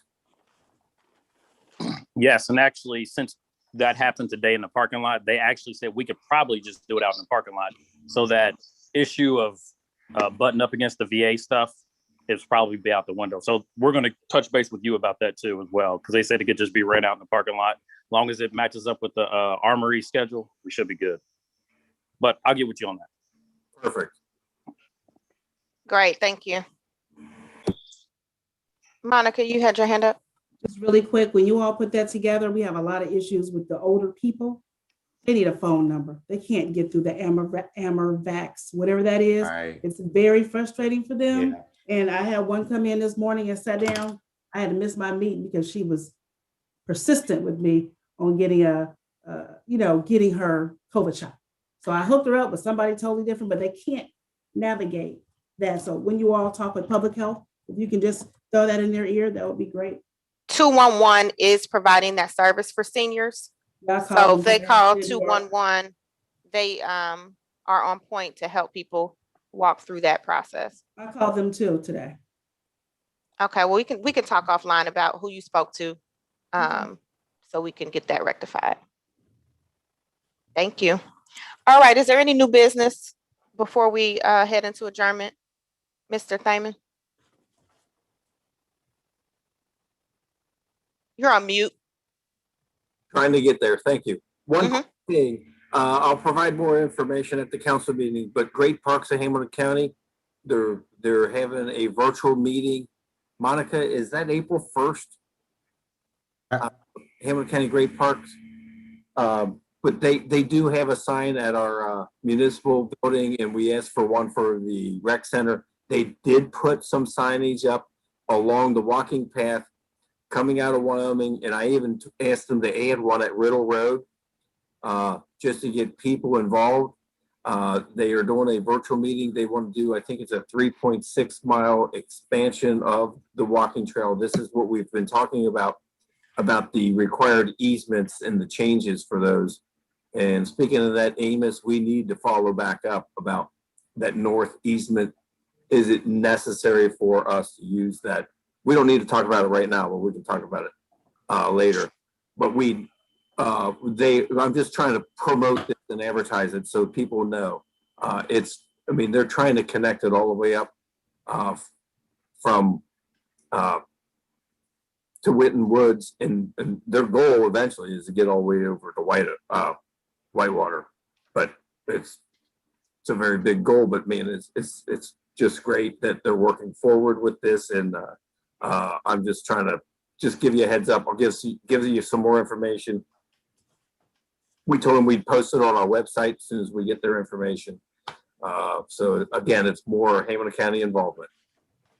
Posted their actual Zoom link yet, so that'll be up on the website when they provide it. So I have a question, Chair. Yes. Before we enter our meeting, I wanted to discuss something that I think needs to be discussed in executive session. Okay, before we move into that, is there any additional new business?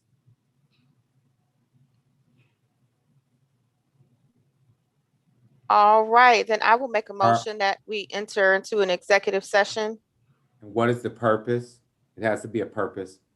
Correct. We no longer have to state the specific Ohio Revised Code, but we do need to talk about what it is for. And so if I'm tracking correctly, it's to consider the appointment, employment, dismissal, discipline, promotion of a public employee or official.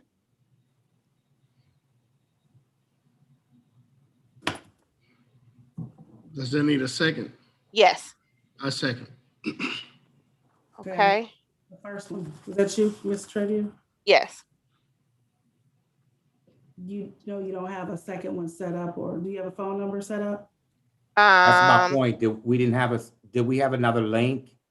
I was just going to say, we don't have another link. We don't. Yeah,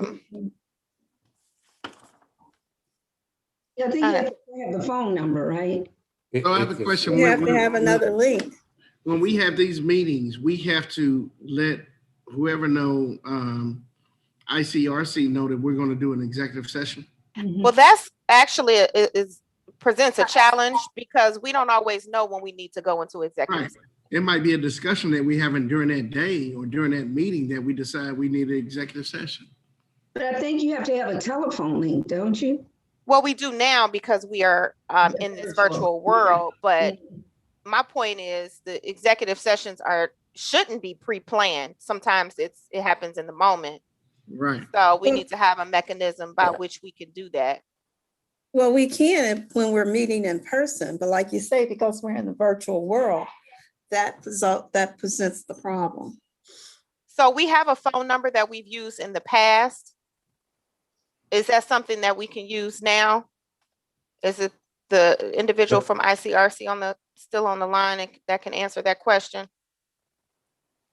Yes, ma'am. Normally in the executive session, someone in the meeting, I don't know if there's an option for it, but they usually take over and they go into their own room. Let me get back to you on that. Give me like a couple minutes and I'll let you know. Thank you.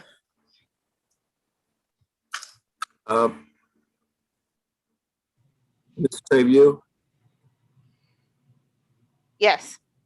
While we're waiting for the response from ICRC, this is regarding municipal employees. I got the language here, but if, do you need any department head involved or myself, since you want an executive session? I don't believe so. And Jerry, and like I said, I was in and out of the meetings, honestly, because everything's going on. But I hear that we're hiring for a pool staff, so it makes me, we're definitely opening up our pool this summer, right? Oh, I mean, if we feel comfortable with the reduction in all the COVID cases, absolutely. I want to see that we move forward. Okay. I know that we're, interviewing and doing some hiring or potential hiring, like we're moving forward, opening up our pool. I just want, when someone asks me, so I want to have the yes, we information move forward with opening the pool. Okay.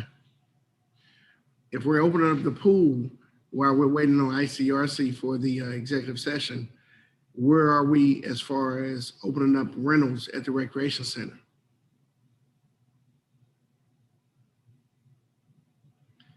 Well, right now, we have only, there's only 4 staff, 3 full-time and 1 part-time.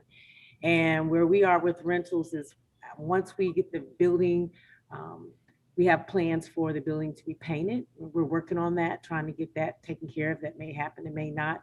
But our goal was to make sure when we do open up the building for rentals, the building does not look like it did when it closed. We still have some issues with the carpet and some of those rooms that we rent out, and the floor needs to be stripped and needs to be waxed. And could we go ahead and open up and rent now? We probably could, but it wouldn't be advisable for me to you because of trip, slips, and falls. When the rug is unleveled and someone's heel gets caught in it, then we're looking at a lawsuit or somebody tripping. And so there's some repairs that we just need to do first before we get into rentals. Hopefully if we get those done in the month of March, it would be nice to maybe mid-April, at the end of April, to go ahead and open up. But what I would like to say, from a staff standpoint, unless I have some additional staff, it's going to be difficult to have parties that go to 10, 11 o'clock at night, 12, 1, with the limited staff, because that means we'll be breaking down tables, we'll be cleaning, and just not there yet. We would be ready for afternoon parties, things that close like at 6 or 7. And it also depends on where we are with COVID and what that looks like too. And if we still have those limitations, in one room, we can only have 17 in it. And in the party auditorium right now, we're only allowed to have, I believe, 46. So it's not like we can have parties where somebody can say, I'm going to have 50, 60, 80 people, because it's not going to be able to happen just because of the limitations. When those things are lifted, then we can open up our doors a little bit more. Till then. Jerry, I see your hand up, and I want to address, Ms. Sherman. And I understand what you're saying, Ms. Sherman. The reason we shut down, and we possibly had those same issues, the reason we shut down, initially we told the public that it was due to COVID. So we're kind of changing our stance or whatever, but I know we need to answer those or address those issues with carpet and painting and different things. And I know, Jerry, you probably was going to speak to that.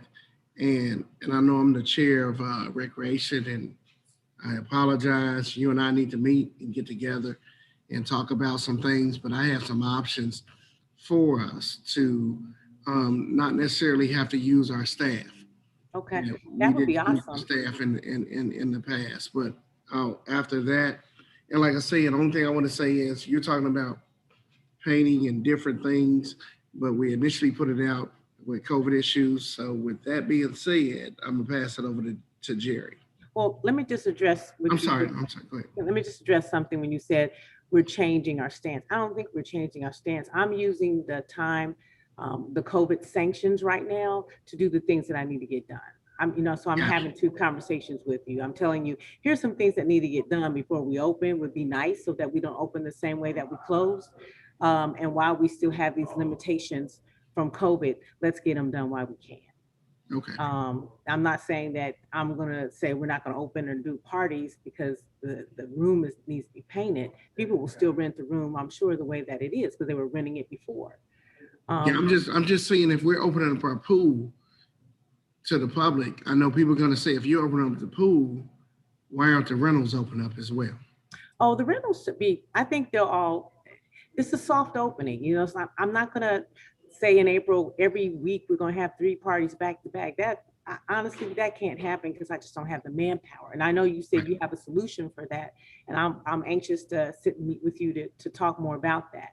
Until then, we're gonna have to be smart and safe and cautious about how we move into opening up the doors. As I get calls every day, trust me. I know how people are calling, they want weddings, they want receptions, they want everything. And we need to also look at our pricing. So when we do open back up, we are under radar. That's why everybody wants to come. Everybody wants to come because it doesn't cost very much to utilize the facility. We need to be better at resident price, non-resident price. Everyone who's called me is a resident and I can't recognize them or they're a member and I look them up and they're not there. So they're a cousin of a cousin who's doing this and want to do that. So there's a lot of loose ends that we have to tighten up. It's going to take some time. It's not going to happen overnight, but I can put some things in place that helps us to be more efficient. All I want to do is be efficient. I want our facility to be respected. And I want to do things in order. And I want to look good. I want to look good when I open up these doors and people come in there. I don't want them to say, oh, this place is dirty. She ain't doing anything. That's a personal thing for me. So I'm not holding back because of, I'm trying to be funny or I don't want to work. I'm a hard worker and I'll paint it if I have to.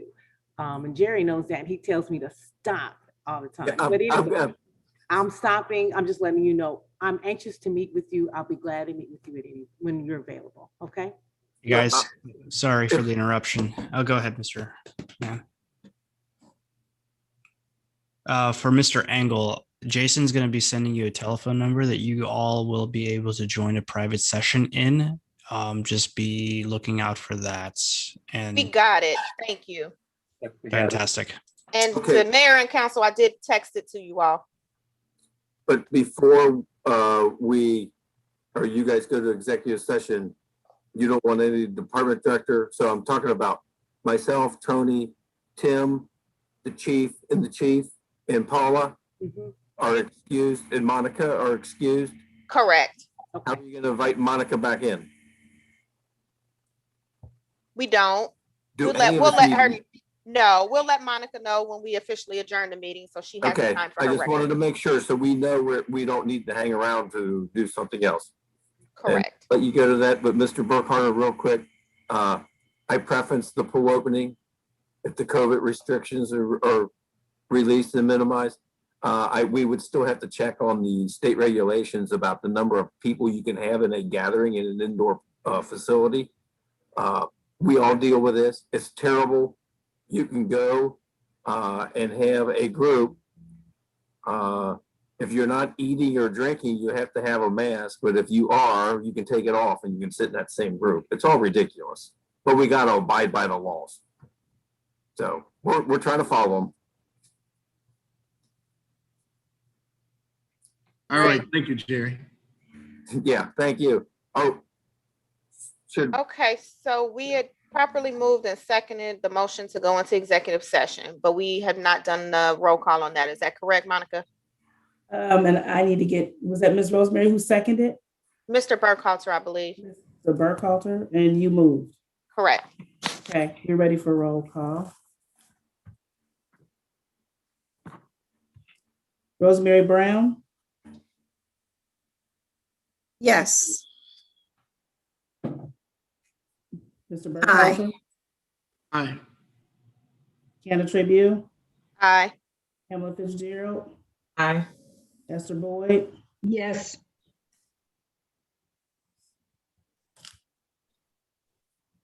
Yeah, Mr. Lawson. Mr. Lawson, I'm sorry, Mr. Lawson. She's Lost still with us. count. 2, 3, 4, 5, 6. Mr. Lawson? If not, Mr. Lawson, are you there? Look like he's on mute.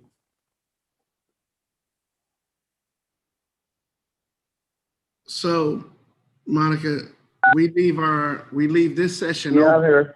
Oh, there he is. We leave this I'm session here. open, but we call the number for executive session, right? Correct. So We just mute this? Is that I think what- you just mute this because you're gonna come back and close out your session after, Mute this yes. So just mute this one. Okay. You need to get on the phone. Turn, Okay, yeah. Mr. Lawson, I need you You to. muted and stop video. Muted and stop video. I need Mr. Lawson on the roll call, please. Go into executive session, or yes or no?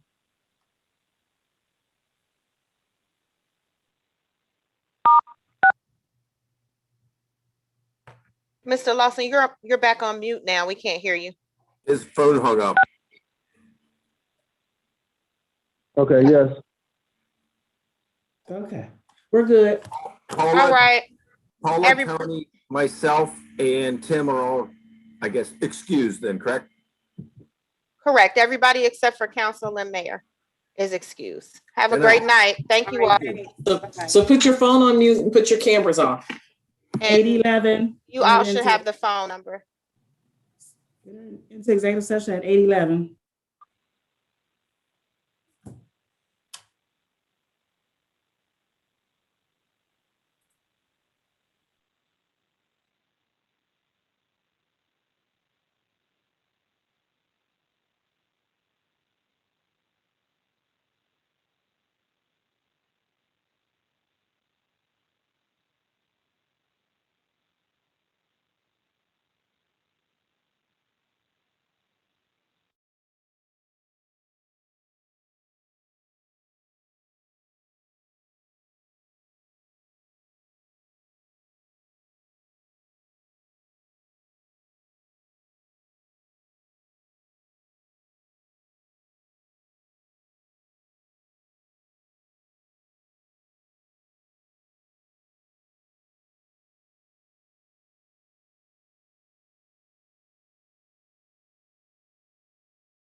You gotta wait for the graphics to go away again, or no? No, I don't think so. Oh, okay.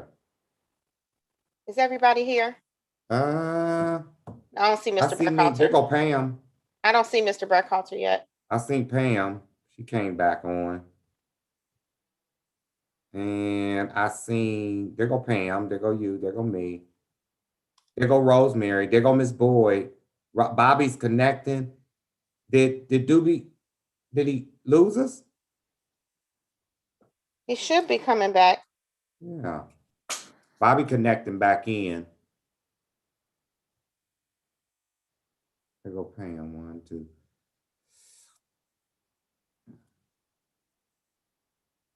Missing Doobie. I know, right? I'm texting him right now. Oh, okay.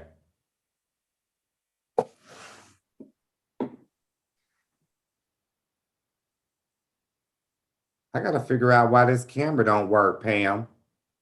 You don't have this sticker on your camera, Lynn? It was Turn it at the top. There's a This little, is Lawson. Can you hear me? it's like a little paper clip thing at the top. Okay, Okay, I'm back.